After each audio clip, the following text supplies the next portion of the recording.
ভাই একটু যাইন ভিতরে। হ্যাঁ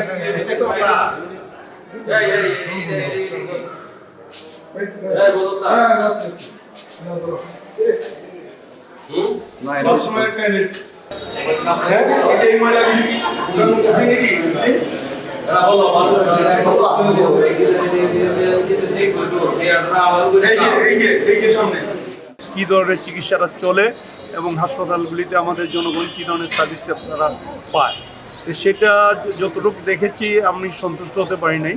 যদিও আমাদের এখানে চিকিৎসক তারপরে সহযোগী স্টাফ যা আছে সংকট আছে, কিন্তু তারপরেও এত নোংরা পরিবেশ থাকার কথা না। বিভিন্ন জায়গায় ফ্লোরে, সিঁড়িতে এবং আমাদের ইমার্জেন্সি সহ যে অব্যবস্থাপনা দেখলাম সেটা সন্তোষজনক না। তা আমরা, আমার সাথে এখানে আরএমও সাহেব আছেন, আমি কথা বলছি আজকে তত্ত্বাবধায়ক সাহেব ঢাকায় একটা মিটিংয়ে, দেখি পরবর্তীতে আমরা এটা নিয়ে বসে যত তাড়াতাড়ি সম্ভব এই সমস্যাগুলি সমাধান আমরা করতে চাই। বিশেষ করে হাসপাতালে পরিষ্কার পরিচ্ছন্নতার একটা বড় অংশ, ইনফেকশন বলেন, অন্যান্য রোগীদের বিভিন্ন রোগের উপক্রম থেকে বাঁচার জন্য পরিষ্কার পরিচ্ছন্নতা একটা জরুরি, কিন্তু সেই পরিষ্কার পরিচ্ছন্নতাটাই প্রত্যেকটা ফ্লোরে অভাব। আর আমাদের রুগীর যে পরিমাণ ফ্লো সেই অনুযায়ী আমাদের বেড, চিকিৎসক সংকট আছে, সেইগুলি আমরা ওভারকাম করার জন্য চেষ্টা করছি। কেন্দ্রীয়ভাবে আমরা যোগাযোগ করছি যে আমাদের ডাক্তার এখানে যেগুলি শূন্য পদ আছে সেগুলি পূরণ করার জন্য। আর যেহেতু এটা মেডিকেল কলেজ হাসপাতাল, যে কারণে অবকাঠামোগত যতটুকু আছে প্রশাসনিকভাবে মেডিকেল কলেজ হাসপাতালের অনুমোদন থাকলেও সেখানে স্টাফ কিংবা অন্যান্য সুবিধাটি কিন্তু এই আগের জেলা হাসপাতালের সুযোগ সুবিধাগুলি রয়ে গেছে। সেই জন্য প্রবলেমটা হচ্ছে, আমরা দেখি যত তাড়াতাড়ি সম্ভব জনবলটা 250 বেডের বা মেডিকেল কলেজ হাসপাতালের জনবলটা যদি আমরা দিতে পারি তাহলে অনেকটা ইমপ্রুভ হবে, বর্তমান পরিস্থিতিকে আমরা অনেকটা পরিত্রাণ পাবো।